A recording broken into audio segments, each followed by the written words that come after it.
Welcome to First Unitarian Society of Minneapolis, the birthplace of Congregational Humanism. We carry on that tradition of free thought today, dedicated to promoting a free search for truth, meaning, and justice. Our web address is firstunitarian.org. I'm David Breeden, Senior Minister. Welcome.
Yes, a special thanks today for the music from Martha Hardesty and Maureen Hunt.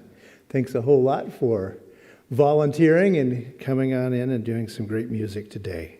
I'm David Breeden, the Senior Minister, and I'm joined by our duo of FUS members. Welcome to our Sunday morning here on May 29th, 2022. If everyone would look to your right and to your left and say to someone, I am really glad you're here today. You can do that at home too. Yeah. All right. Yay. Yay. All right.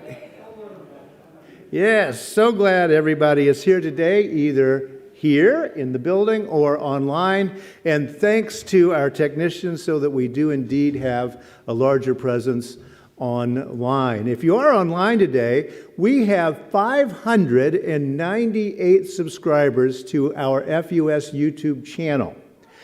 Oh, 598, I know, but we need 2 more.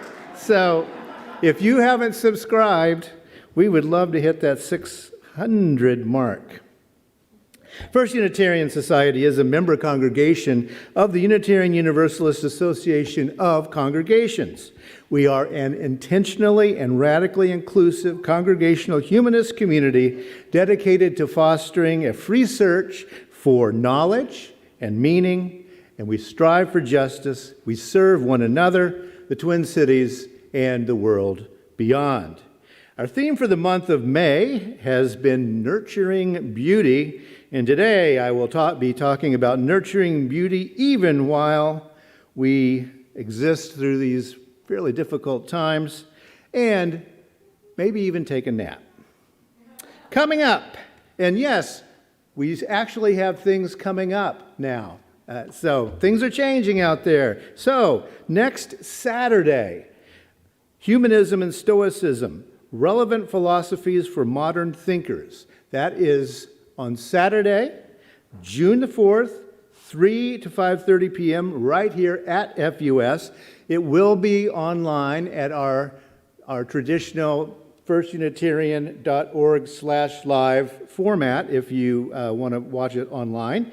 We'll be having our speakers, Audrey Kingstrom, an FUS member and also a leader of Humanists of Minnesota. Thanks, Audrey. Gabriel Blott, who is a leader of the local Stoics group.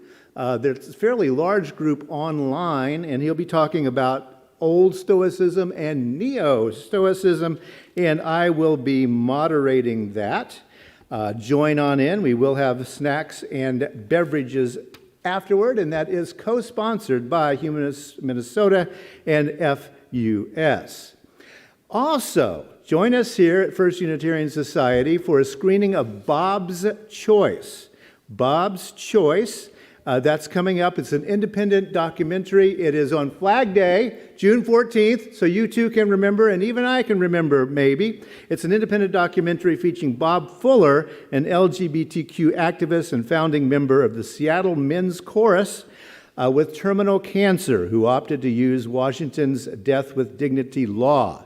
We will be watching the documentary, and then we will have a panel from Advocate Carrie Framstead, me, and also Minnesota State Senator Scott Dibble. So we'll be talking about end-of-life options, and that will be on June the 14th at 6? Is it 6? We'll have to double check because it's not on the top of my head. But there you go, yes. Also, speaking of coming out of the woodwork, next week we're going to try to open our bookstore downstairs. That's been closed since March of 2020, yeah, and I know you've been dying to get in there and buy some books, etc., and we will be doing that next Sunday, one masked person at a time, but because it's a very small space, but yes, indeed, we will be reopening that so that you too can grab some stuff.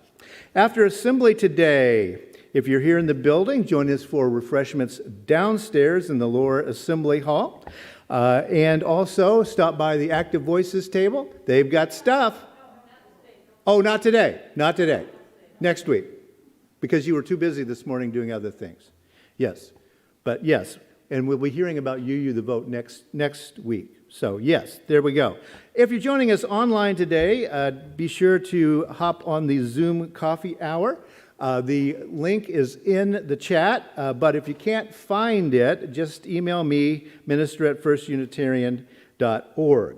And again, thanks to our visual engineers for their presence here. It's not easy to keep us online, but they are doing a great job. So whether you're online or in the building, thanks a lot for being here today. We will now light our chalice. Each week when we gather, we do light our chalice, and we read one of the UU principles or our aspirations.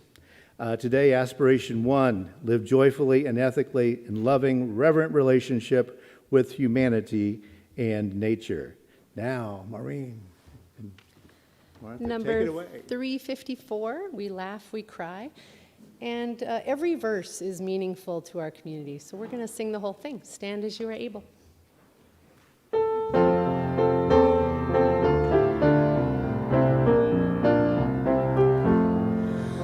We laugh, we cry, we live, we die. We dance, we sing our song. We need to feel there's something here to which we can belong. We need to feel the freedom just to have some time alone.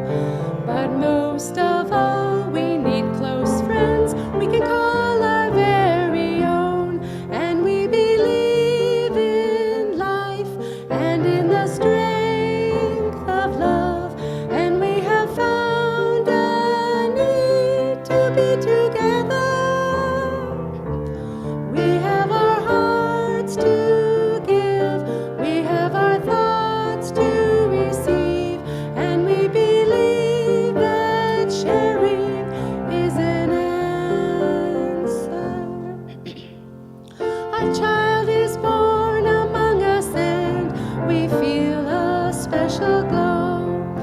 We see time's endless journey as we watch the baby grow.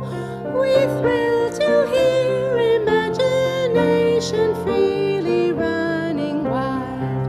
We dedicate our minds and hearts to the spirit of this child, and we believe in life and in the strength of love, and we have found a time to be together, and with the grace of age we share the wonder of youth, and we believe that growing is an answer. Our lives are full of wonder and our time is very brief. The death of one among us fills us all with pain and grief. But as we live, so shall we die, and when our lives are done, the memories we share with friends, they will linger on, and we believe in life and in the strength of love, and we have found a place to be together. We have the right to grow, we have the gift to believe that peace within our living is an answer.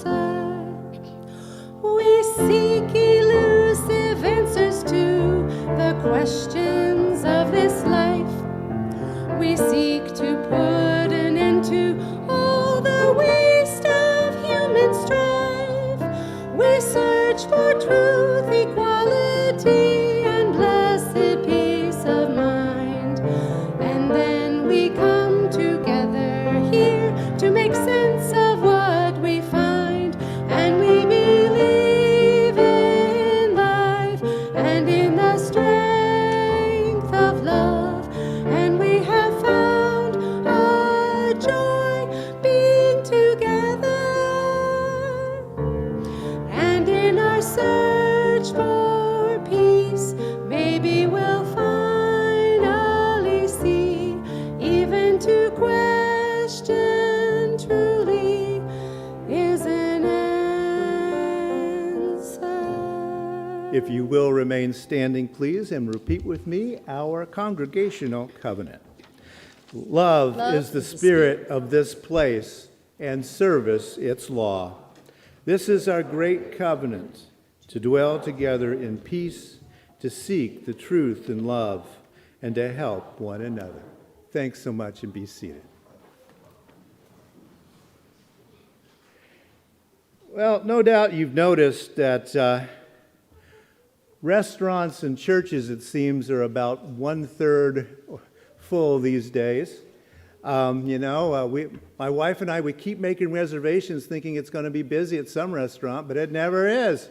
And it's not busy in the churches either. Nationally, the numbers do appear to be about 1/3 of the number of pre-COVID. That's not good for restaurants, and it's not good for churches either. But fortunately, we are able to go online, and so that you can experience First Unitarian Society anyway, and we've been doing that since, March of 2020. We do need your help to keep First Unitarian Society healthy. The easiest way is to go to our website, firstunitarian.org, and click on the Give link at the upper right corner. You can also give on PayPal, the Vanco mobile app, and you can also send a check. And for those in the building, we do have an electronic kiosk that will be available downstairs after assembly today. And thank you for continuing to keep FUS online, in the building, and possible. On Sundays, we take a few moments to reflect on the joys, sorrows, and milestones of the human experience. We do this so that we stay in touch with our own humanity. We do this to remind ourselves of the value of stillness, even for a moment. And we do this so that no one among us is alone in celebrating the joys of life or in facing the burdens of life. We are here for each other. That's what congregational humanism is all about. On this Memorial Weekend, we remember those Americans who have died in our many wars, something over 1 million dead in various U.S. wars over time. And we also remember those damaged in body and in mind. War remains a plague on our human family. For us in Minnesota, warm weather has been slow in coming this year, to say the least. Molasses, I think, is a good word. It's hard to complain too much, however, when we see those triple-digit temperatures in the American Southwest and we see deepening drought and devastating fires. Then, of course, there is the news of the world, war, looming famine, inflation, supply chain breakdowns, divisive politics, and yes, the list goes on. We also think of students and teachers dying in our gun-plagued society. Buffalo, Uvalde. These are only the recent ones. We know that the list goes on and on. We do dedicate ourselves to doing what we can to change American politics. And we take a few moments to reflect on our world and those who work to comfort the suffering and to work for justice.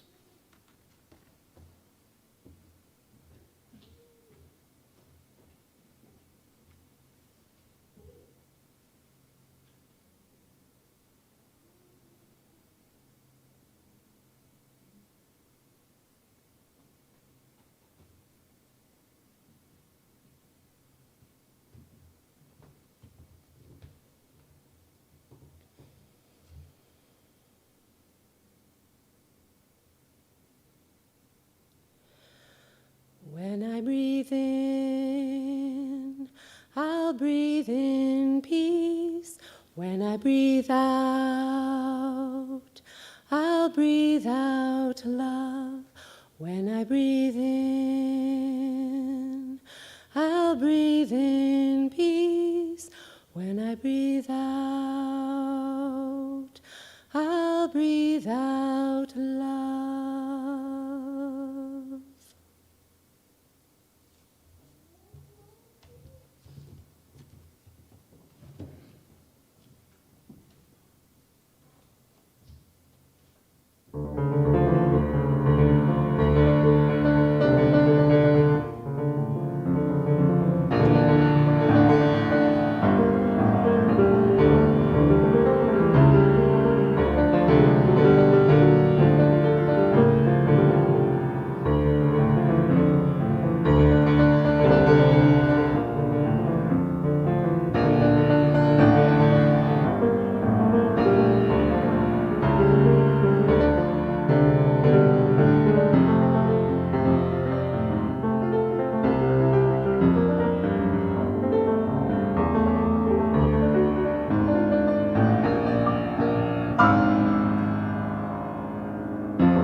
Thanks so much for sharing your musical talent. I'm going to take off my...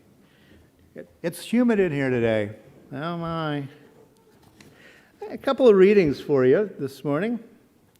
The first is from a book called The Tao is Silent by Raymond M. Smulyan. And it's the first chapter, and it's called The Chinese Philosophy in a Nutshell. Yes, he was an American mathematician. He's passed on now. But it's a fun look a Western look at Taoism. He writes this. A mathematician friend of mine recently told me of a mathematician friend of his who every day takes a nap.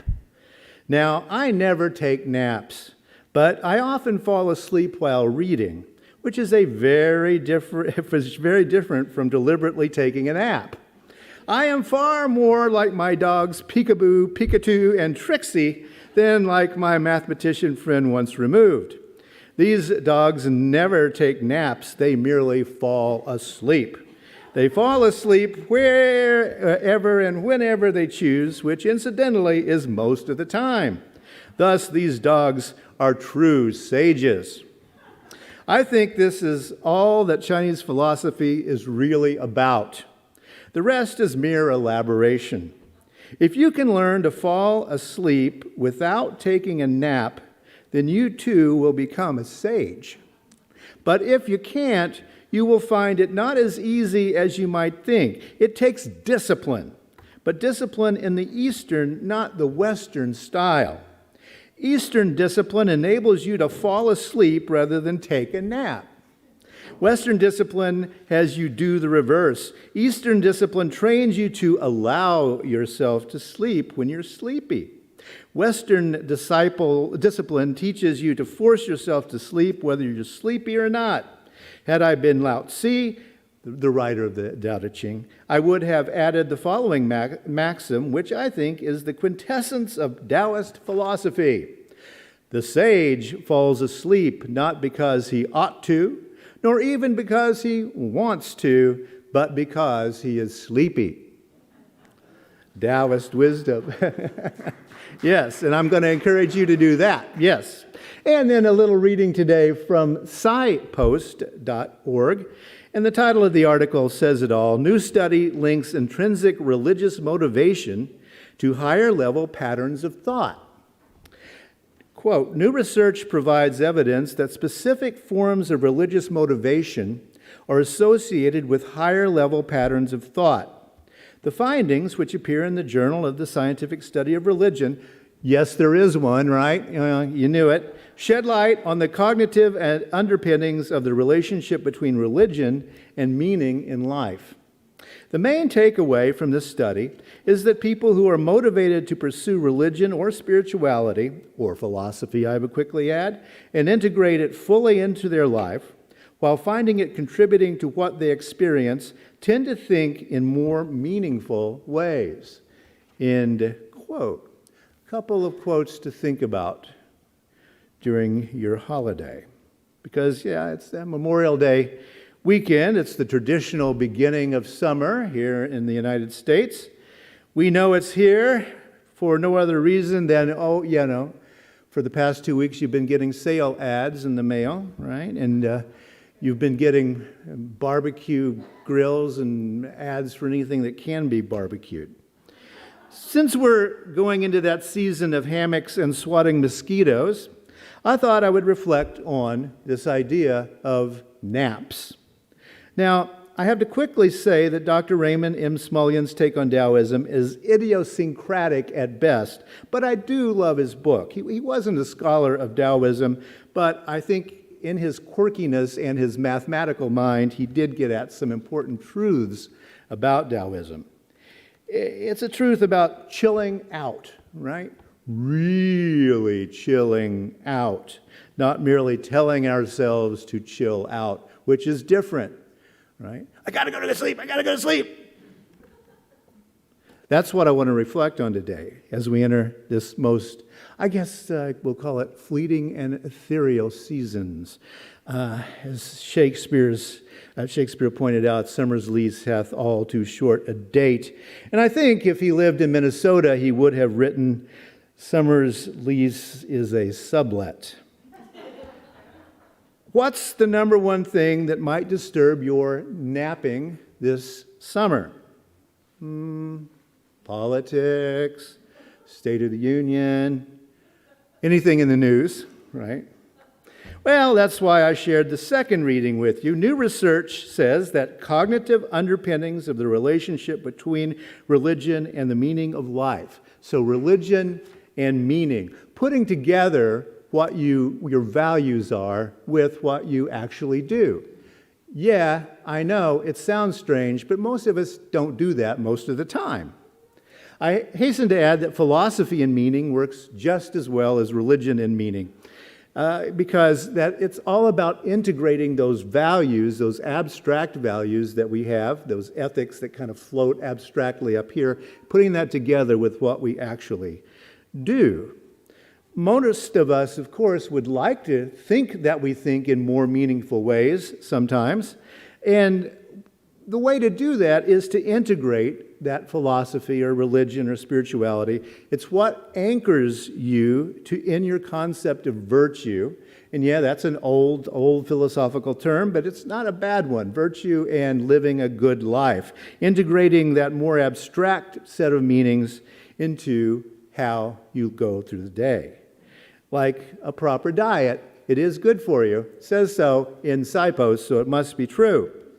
That's the main focus of humanism, I would argue, creating an integrated life. A life of meaning, a life of purpose, and to use that good old-fashioned philosophical term, a life of virtue. Meaning, purpose, and virtue. This was underlined for me recently. I was reading an old book. One of the things about me being sort of a humanist known around is I get books in the mail that say, oh, I don't need this in my library anymore. So this, but it's about humanism, so I guess you want to read it. So I got a book called The Genesis of the Humanist Manifesto, and it was written by Edwin H. Wilson. And he's talking about the first manifesto, the 1933 Humanist Manifesto. And Wilson is not much known today, but he was a Unitarian minister and the first editor of the Humanist magazine that is now the AHA, the American Humanist Association magazine. Now, something I had not known was that that magazine not only published the Humanist Manifesto back in 1933, but also in the same edition they published letters from those who refused to sign. Why did you refuse to sign? And it's an amazing list of reasons not to sign the Humanist Manifesto. On the one hand, there's this attempt to formulate the basic tenets of humanism. No one really knew what it was in 1933, so they were going to try to say, this is the basic list. We kind of think these things. It's a range of reflections. But also we get these critiques of, this just won't work for me. Now, there's two overarching reasons for not signing the manifesto as I was reading these. The first was the discomfort of many with blatant agnosticism and atheism. You're just going too far out there being that blatantly anti-God, basically. The sixth point does read, we are convinced that the time has passed for theism, deism, modernism, and several varieties of new thought, what nowadays we call New Age, right? So that was the sixth, and a lot of critics said we can't do that. Many humanists at the time thought that the statement precluded discussion about theism and deism, which frankly, yeah, it has sort of done that over time, and notice that it's still a big argument among humanists. Do you have to be an atheist agnostic to be one? Well, of course not. Well, of course, and it goes on and on and on. Well, guess what? That was a hot topic in 1933. John Dietrich, the senior minister here, did sign that manifesto in 1933, famously. And our next minister, Ray Bragg, also signed it. As a matter of fact, he wrote most of it. But both of them always rejected the label of atheist. And at the end of his life, John Dietrich, as we know, wrote a long treatise about how he missed the idea of theism because he always thought of it scientifically instead of somehow about art and nature, the world. And he thought, maybe I overstepped the boundaries on that toward the end of his life, long after he was at FUS. Historically, FUS has always had atheists, agnostics, apatheists, which is a term I hadn't even heard before I got here, but yeah, don't know, don't care, right? And pantheists, we have a lot of people who think that nature is God, and that kind of thing. We've always been very heretical in that kind of thing, and I always say, yes, atheists have partners, so, they need to be comfortable here too. It's one of the things I always say. The other point is a bit more abstract, but very, very important, I think. That is that many self-identified humanists in 1933 refused to sign the manifesto because they insisted that humanism is not a theory or a concept, but a way of living. Not a theory, not a concept, a way of living. Therefore, the meaning of being humanist is only understandable, they argued, by living as a humanist or getting to know someone who's living as a humanist. You can't read about it, you have to watch or experience. So, for example, Harold Bushman, who trained as a Unitarian minister, he later became an ethical culture leader, much like our own Jay Hooper. He wrote this by way of explanation for why he could not sign the manifesto. First of all, he said it's a creed. Now, you all know that Unitarian ministers cannot ever take anything that's a creed, like, run. No, I can't sign on to that. That's too blatant. I don't want to think about that a little bit. Anyway, he said, this creed does not approximate my individual construction of my experience. There's the essence of it. It doesn't approximate my individual construction of my experience. I simply do not recognize myself in the manifesto. Then he ends his letter saying this: I am not yet convinced that the doom of liberalism is sealed. Until I am, let me refrain from signing the manifesto. And so, yes, he thought that if we publish this thing about humanism, and yes, it was a democratic socialist claim about redistributing wealth and this kind of thing about how production wasn't working because it was the Great Depression, of course. And he said, no, I don't think we're done here. And of course, that's right before the New Deal, so I guess we weren't. Max C. Otto, a philosophy professor, refused to sign, saying that humanism could not be sold. And he was seeing the manifesto as, a Tide advertisement kind of thing. Rather, he thought it must be attained by people. You got to work for it and live into it. He ended his letter with a simple phrase: why advertise?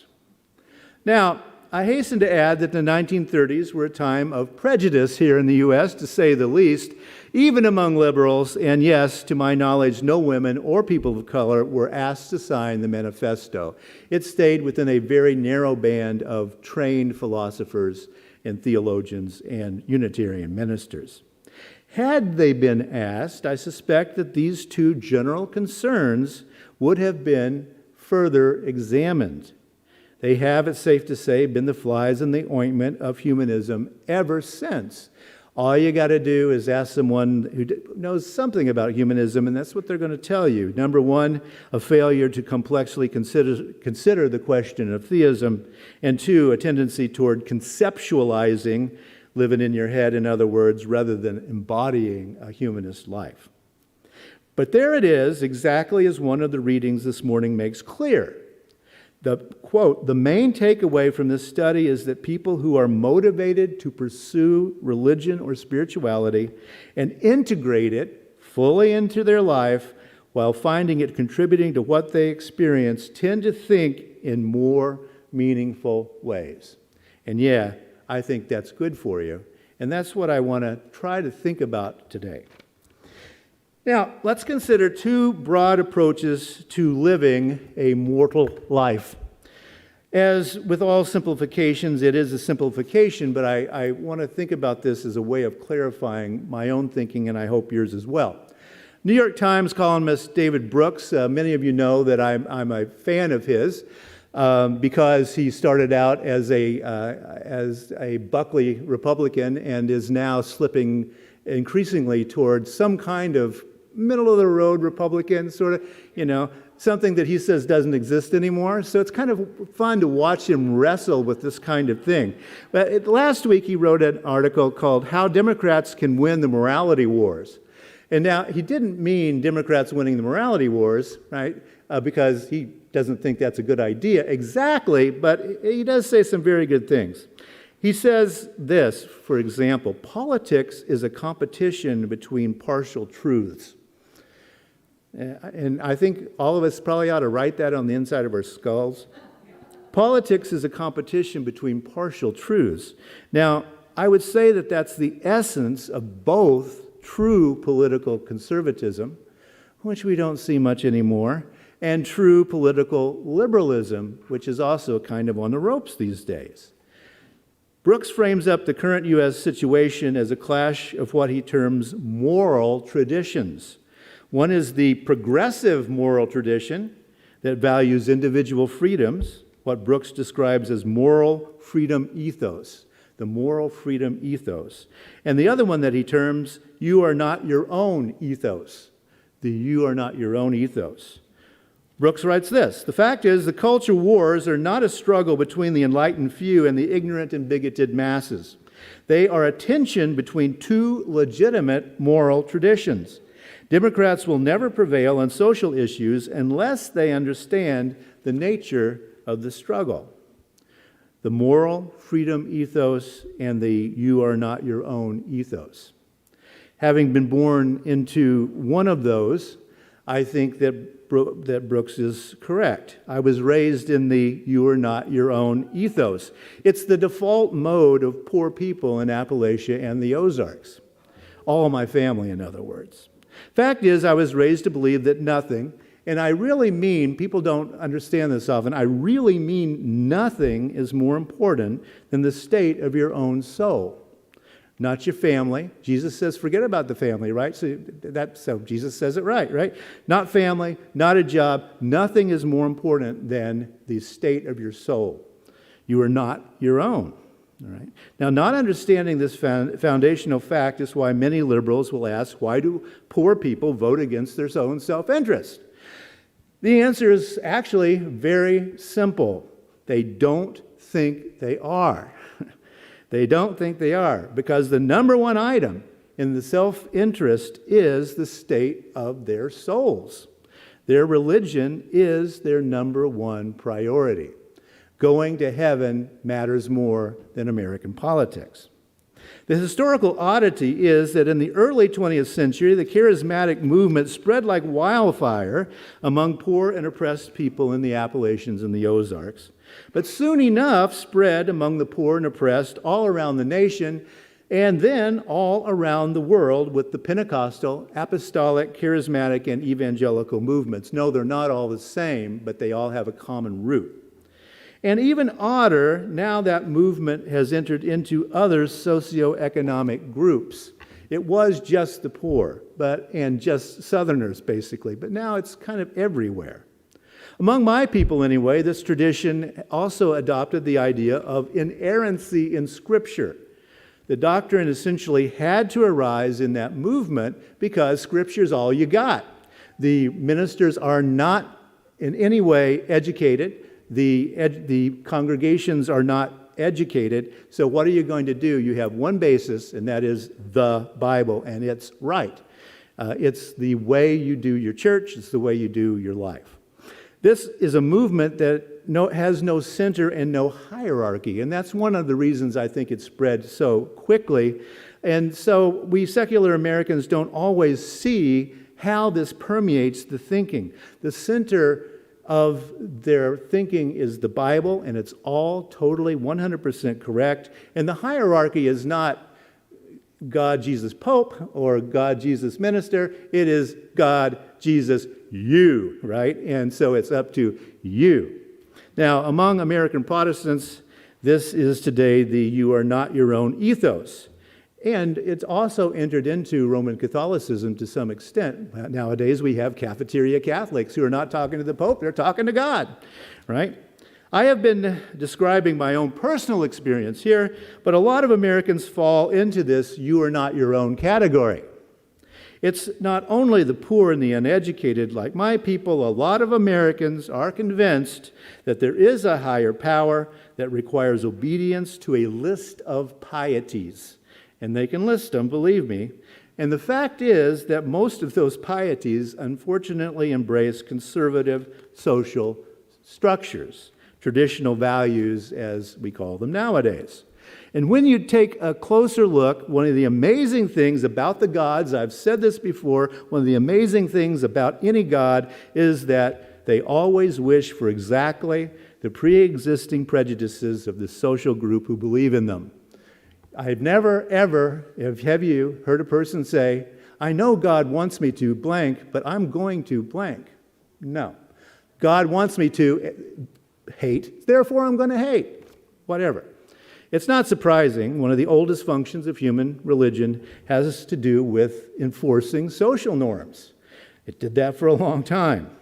Now, let's take a look at the mainline traditions, the people across the street. We've got the United Methodists, we've got the Presbyterians, we've got United Church of Christ, Disciples of Christ, other Unitarian Universalists, and then humanists. These are the folks who subscribe to what David Brooks calls the moral freedom ethos. The moral freedom ethos. We believe in the primacy of individual conscience. The primacy of individual conscience. That's why we don't like creeds. We believe in diversity, in multi-religious, multicultural freedom. We love diversity. We believe that traditionally marginalized groups should be listened to and valued from their own understandings of themselves, not from our understandings. Right? They have their freedom of conscience and we have ours. That is the basis of the way we think. We see it as wrong to impose our own morality on others. And we seek to understand human beliefs and emotions that we ourselves do not understand because of our cultural location. I'll read a book about blank because I want to know more about the way that group of people think, right? Lifestyle choices, individual expressions of self and sexuality, and the list goes on and on. We believe in a true self, and we believe that you should be looking for your true self, right? Instead of a God of law and judgment, right? Those of us who believe in moral freedom, right, believe in a God of love and mercy, right? Judgment, mercy. Two very different gods if you stop to think about it. You are not your own ethos. Americans feel that we, moral freedom ethos folks, are making up our own rules and doing whatever we like. And that's a little hard to say we don't sometimes. We feel that those of the "you are not your own" ethos are restricting the choices of others with their narrow-minded interpretations of musty old restrictive religious traditions. Yes, I do think that, right? We say we don't have a free society if diversity of views is not honored. We believe that deeply. We must have diversity of views if we're going to have social freedom. They say we don't have a just and godly society without restraints on individual freedom, which freedom they would call human vanity. Human vanity, right? The situation with the U.S. Supreme Court, the majority believe in the "you are not your own" ethos. They see themselves as imposing godly discipline on a corrupt nation that has fallen away from God. That's the impasse that we find ourselves in.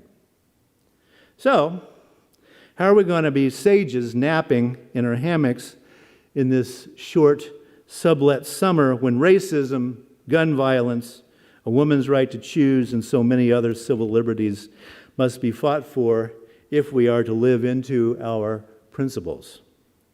Well, because we all know that liberal democracy has a secret, don't we? Because that's what Active Voices is doing, that's what UUing the Vote is going to do. We believe that democracy is a mechanism that's hidden in plain sight. Freedom is always there, we think, to be searched, to be found, to be won, And the secret to operating the mechanism is hiding also in plain sight. That is conviction to a purpose. We go out and change minds and get the votes. Times such as these ask us to examine, embrace, and proclaim our values. If you believe it, say it, integrate it. Integrate those values into the way that we live our day-to-day lives. Our foundational conviction that every person has inherent worth and dignity is a message to be communicated. It is a voice of hope in the world we live in. Every person has inherent worth and dignity. Our insistence that people matter more than ideas and matter more than ideologies needs to be heard by those who would incite violence for ideological gain that goes all the way from conspiracy theories to dictators. Most of all, as we enjoy our too short Minnesota summer, let's radiate that love and peace and justice in our distressed world. We believe in it. Yes, the world is getting distressed and distressing, but let's still communicate those as we live into those integrations of values. And let's remember the Taoist claim, and I think it's true. Remember it next time you're in your hammock. Sages fall asleep, not because they ought to, nor even because they want to, but simply because they are sleepy.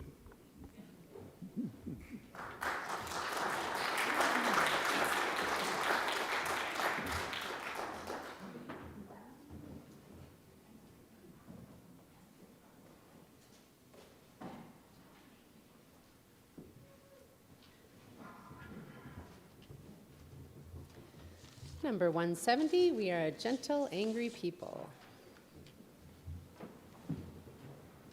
Oh, stand if you are able. Yep, 170.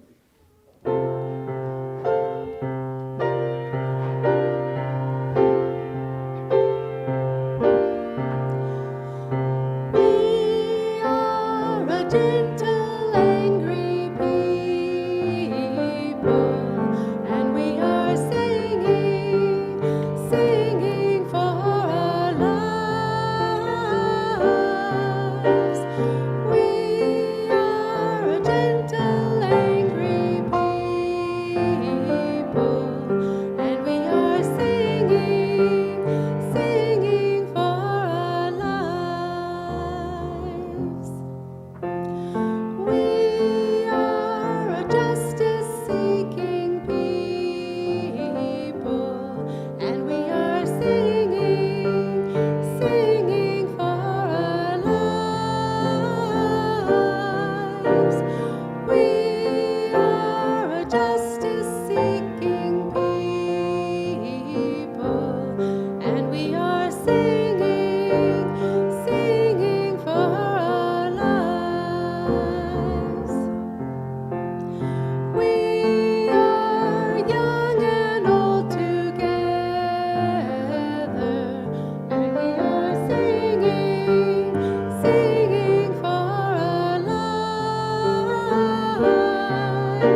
Thanks so much. If you will be seated, please.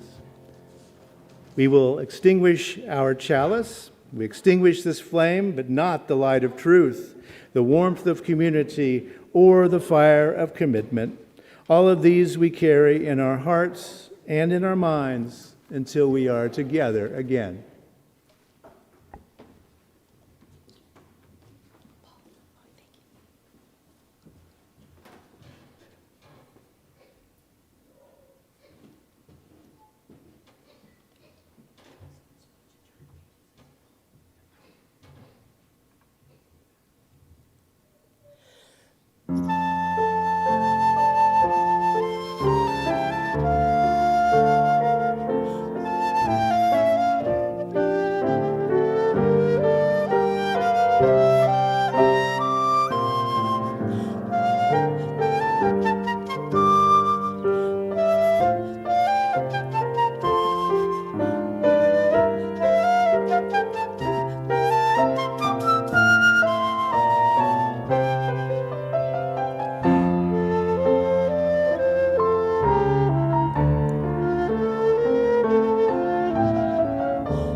Thanks so much for sharing your music with us today.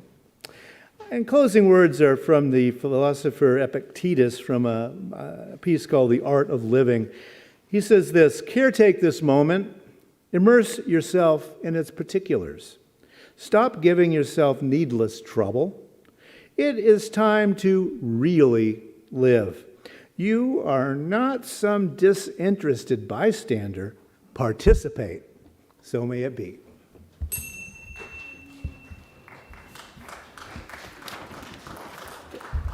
Yay.